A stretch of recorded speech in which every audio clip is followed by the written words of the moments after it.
So welcome to the Healthy Hustling Podcast. I'm your host, Dr. Eric Broadworth, and I am here today with Rachel Clousing.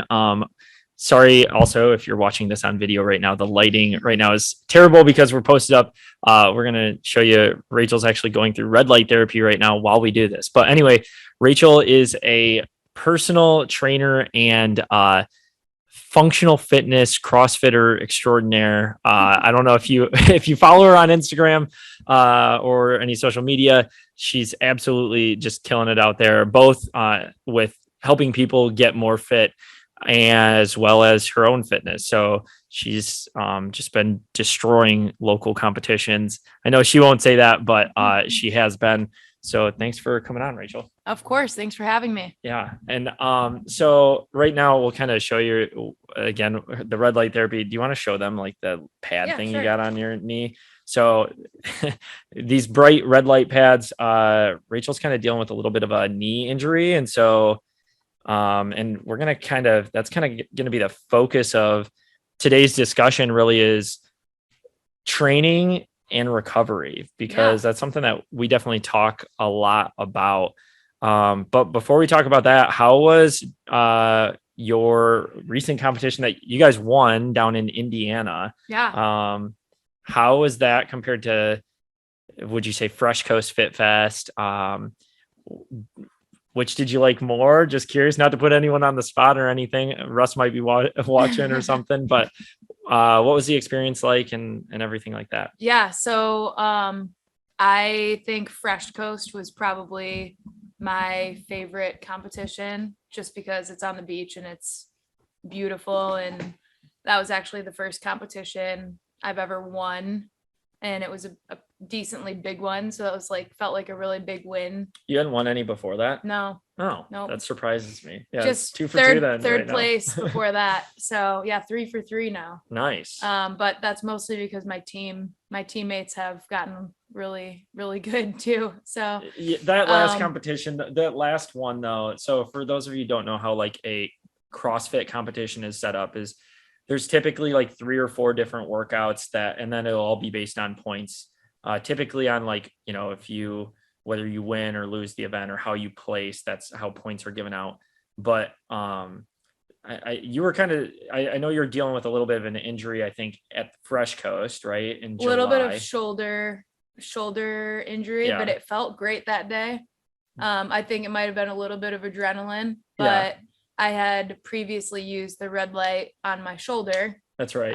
Along with a little dry needling, but that really helps rehab it. And of course doing rehab exercises, but this is the last couple I felt pretty good for, besides minorly tweaking my knee rollerblading a couple weekends ago. Little whoops there. And it's not bad now, it's fine. But this competition was different. Most CrossFit competitions have 3 or 4, sometimes 5 events, and they're separated by an hour and a half to 2 hours. Okay. So you do a really hard workout, then you wait till the next heats go, and then your heat comes up again for the second workout.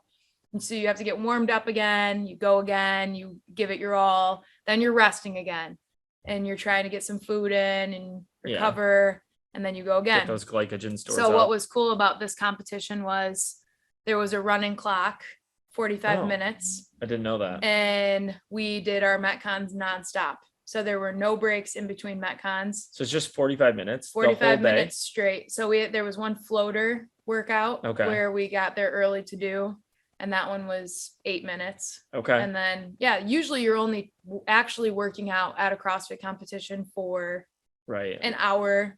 Yeah. Maybe less. Yeah. But very high intensity. Very intense and heavy and split up. Not like like a marathon or a half marathon where, you're it's that steady state cardio typically where it's lower intensity, but a long period of time. This is high intensity going non-interval training. Yeah. Just high intensity training. Yeah, exactly. So I didn't realize that it was 45 minutes. That's pretty cool setup. So that way you're not even there all day. And that was the nice part. And we traveled 3 hours away. Okay. So we got there, we did our workouts, we went home. Yeah. All in one day. Nice. So that's awesome.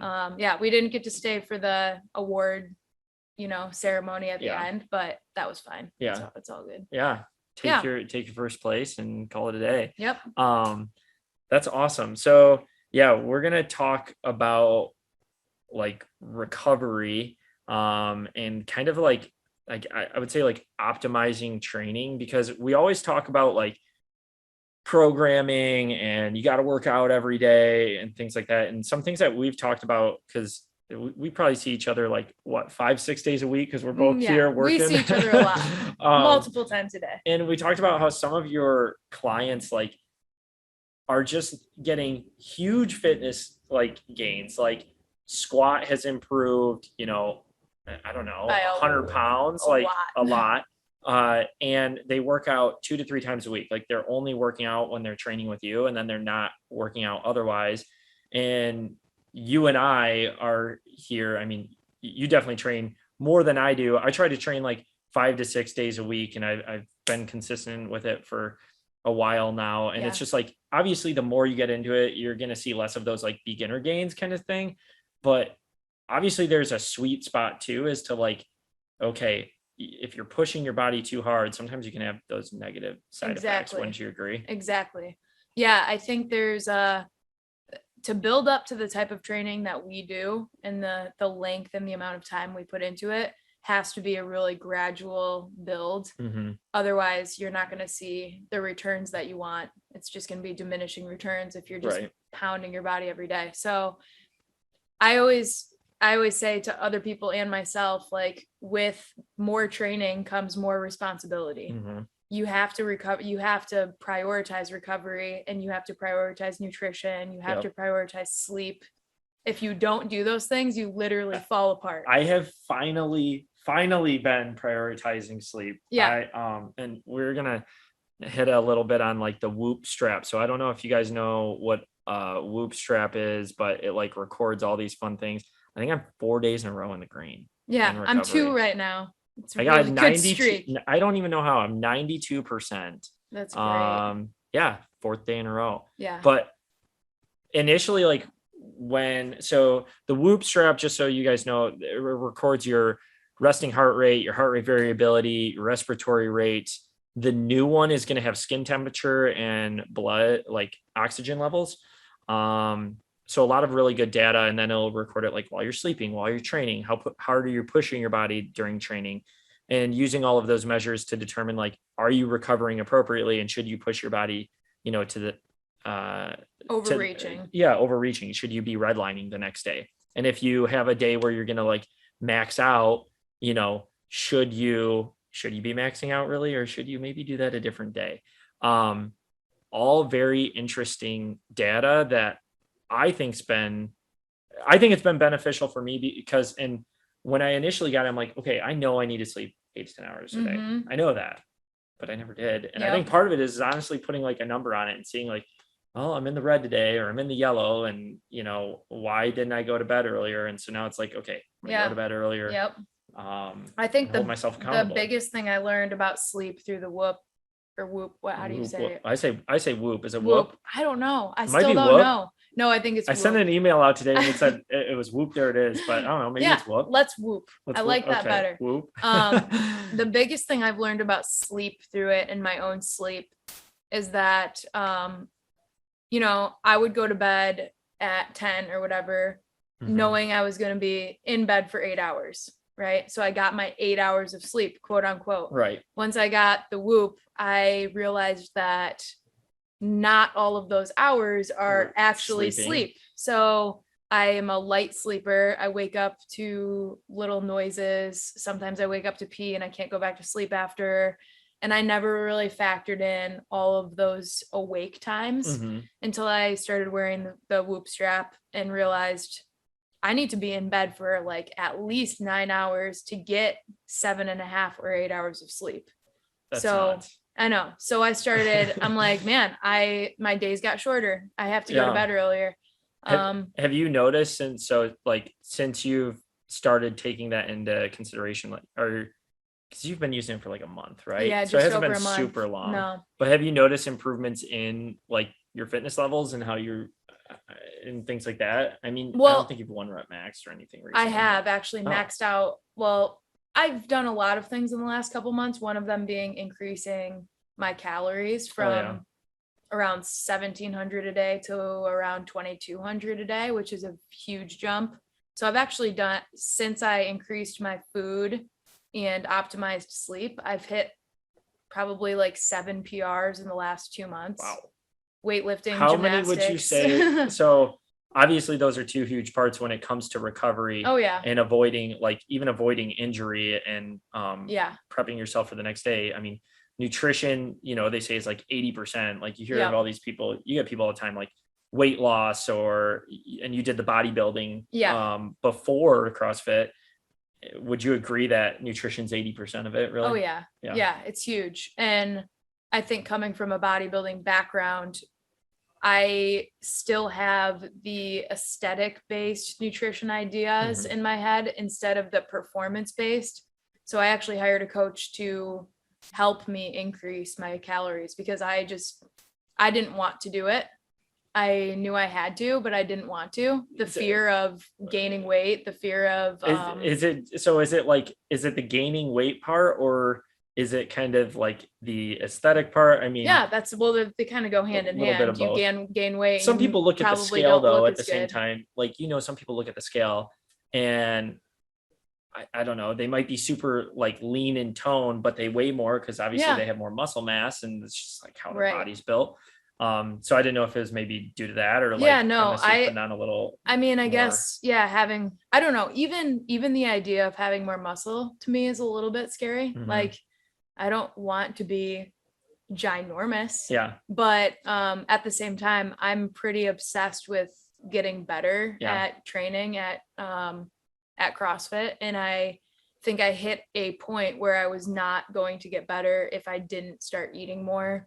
Yeah. Or sleeping more, recovering more, taking everything more seriously. Yeah. So, and I think it's important, like, and so first off, if you guys are listening and Rachel hit on one of the, like, I would say top myths is like female CrossFitters are like going to get ginormous. That's just simply not true. No. Like, well, they do look pretty jacked. They do. Like, they look jacked, but it's a mix of like optimizing, like, your nutrition specifically for that. Like you have to, that has to be part of like your goal is like the performance side of things. And first off, like, I think it's been awesome to see that shift in society of like, you know, strong is sexy and not just like being Victoria's Secret supermodel, super like thin. Stick thin. Yeah. Stick thin is like sexy. Like, I think I'm all for looking, being comfortable in your own skin, whatever your individual goals are need to be your goals, and don't let other people tell you that.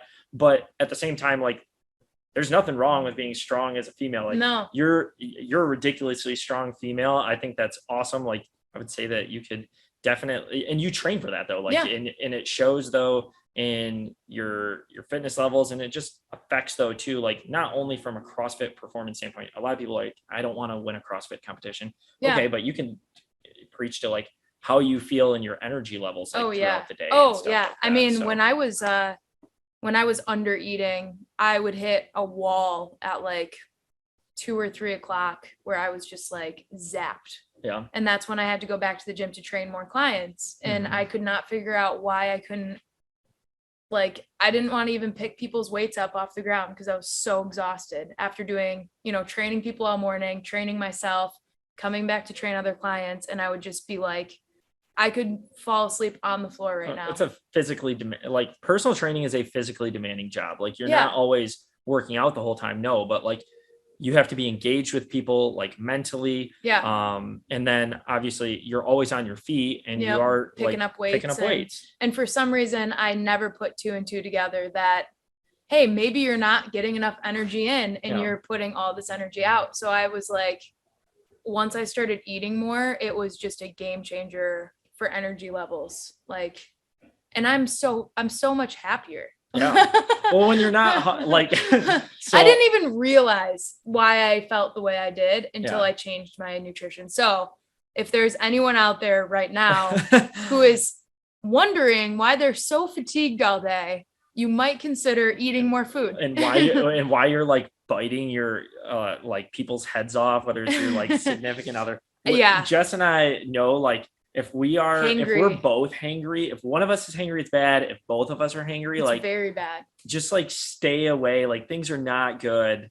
It's never a good time being hangry. Ever. No. So yeah. And for some reason, I'm a trainer.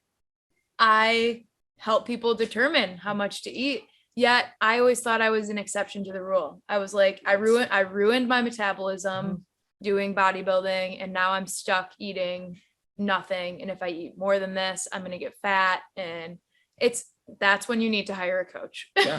So, and a coach hiring a coach, like, first off, I think that's awesome. That takes a lot of like reflection to be able to do that. And you're one though who's not afraid to like go out and ask for help between like, you've been working on, ring muscle ups, and you've hired people to help you with that. And so I think first of all, that speaks like volumes about you, but like you never too, I think if you think you're too knowledgeable or good or too much of an expert to get help from others, like that is probably the first thing that you need to reflect on and get over. Like, we all run into that. Like, I would say that I run into those same things, that it's like, as a PT and stuff, like I'll get afraid to ask for help on certain things. And it's, but I've got to practice what I preach, swallow my own pills, so to speak. And there's always ways to improve. So like, I'll know, like, for instance, for me doing squats, like getting depth with heavier squats is something I'm always like, I've always struggled with. And I think part of it is like loading too early, right? Like trying to put a little bit of ego before, before what you truly need. And so I will specifically ask people, they're not a PT by any means, like, and it doesn't matter who it is. Like, I'll ask person next to me at the gym, hey, how low did that look? Oh, it looked good. Okay, perfect. Like, you got to definitely confront those, I don't know, insecurities, and like not think too highly of yourself, for sure. Yeah, definitely. What else would you say is big for recovery wise? Yeah. Hit on obviously big ones, nutrition. So the things I think I noticed the biggest difference, from not only my Whoop strap, but also just feeling good, is I get really busy sometimes. I know you do too. You get busy. And we're here like 7 to 7 every day. We're both with people all day. Like, we talk, we have tons of conversations, but we both love people. So it's great. It's not like it's draining us all the time, but when I don't have any alone time / relax time, like, I would say the best recovery for me comes from like taking a short, quiet walk by myself or with Ivy, like at least once a day, where I'm not even walking fast. I'm not trying to speed walk. I'm just relaxing and I'm breathing a little bit. Right. I've realized I don't take deep breaths ever. Like, I have to stop. You shallow breath. And actually take a breath. Chest breathe all the time. I chest breathe. My respiratory rate is so high when I sleep. I'm just taking. What is your respiratory rate at? Like 17.9, 18 something. Yeah. Holy cow. Like, my Whoop thinks I'm sick because I'm just like, just breathing these tiny little breaths. So I realized I really don't, I'm all go and no stop and breathe. And that definitely takes a toll on your body. Stress, cortisol levels, not being able to relax and fall asleep at night. So huge would be like, do one thing for like 15, 20 minutes a day that just calms you down for a second. Yeah. Whether it's reading, writing, taking a walk, like listening or singing along to music in your car. I don't know what it means for everyone else, but actually taking a little bit of downtime every day, that was a game changer for me. Yeah. But besides that, I mean, making sure you get the proper nutrition post and pre-workout, and not everyone's an athlete and looking to like make huge gains. But I would say for even the weekend warrior, like eating enough protein and getting enough carbs in after a hard workout is pretty important for recovery. Yeah. No, I agree. Carbs are not the enemy. Not However, the like enemy. if you are only eating carbs, that's also an issue. So it's finding what do you need for your goals specifically, whether it's weight loss, whether it's training, Yeah. whether it's running a marathon, it's all going to differ Yeah. for sure. It's just different. Even the specific foods are different for everyone. So Yeah. you have to take nutrition as a kind of an experiment with your own body. Yeah. What works for you is not going to work for someone else. So absolutely. yeah. What so kind of pivoting a little bit is Rachel, I know you are like super busy, and if anyone wants to train with you, they can reach out to you on Instagram, but I know you're pretty much like full and not really accepting anyone. However, you do have you're coming out with a website. Yeah. Do we decide on a name? No, No, I don't have a name yet. TBD. So this will be exciting if you really do want to, follow along. So follow you on Instagram. Yep. Would that be the best way to figure out? Yeah. When Instagram is great. drop? And it's just Rachel Clousing on Instagram. And so this website, you're going to have different training programs, yes, right? I'm going to start selling, because of the high demand of in-person clients that I have right now and the amount of people that are reaching out for more. I just don't have the capacity, the like literal time of day to reach all these people. And I really want to, because I think fitness is so important. It just sets you up for success in life, I think. So I'm creating 3 different programs.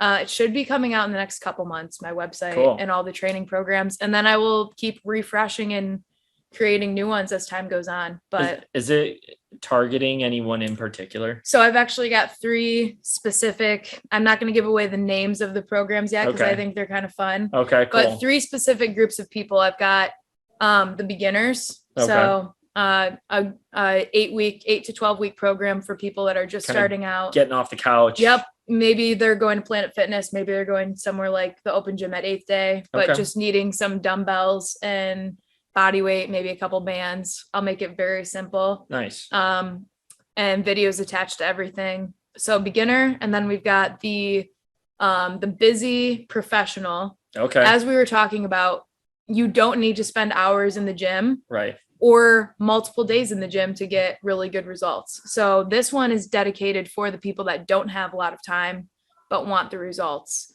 So 3 times a week. Okay.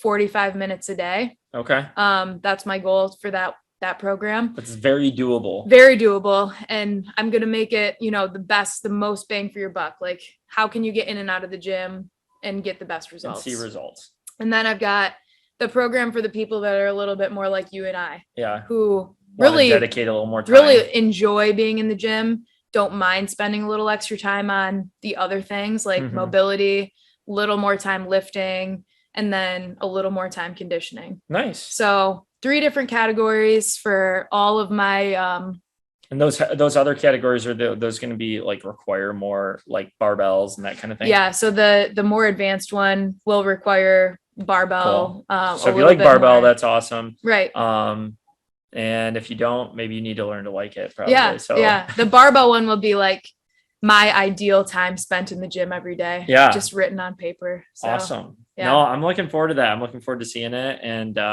that'll be coming in 2 to 3 months. Yeah, probably 2 months. October is going to be a busy month of getting things going. And what's your IG again? Isn't it at it's Rachel just Clousing? at Rachel RACHEL. Okay. And then CLOUSING. So first name, last name, pretty simple. Yeah. Awesome. Thank you so much for taking the time. Thank you for having me, and thank you for letting me rehab my knee as we talk. No problem. If you are running into an injury, I recommend Eric highly. I always send my clients his way if they're dealing with a little tennis elbow or back issues, knee issues. Eric is the one to go to. He gets it done fast. I did not tell her to say that either, but that was Rachel's just me. Rachel's always awesome to work with. I seriously appreciate all Eric's done for me. So cool. Yeah. Thanks so much. Thank you. Have a good day, and we'll talk soon. If you guys have questions, put them in the comments below.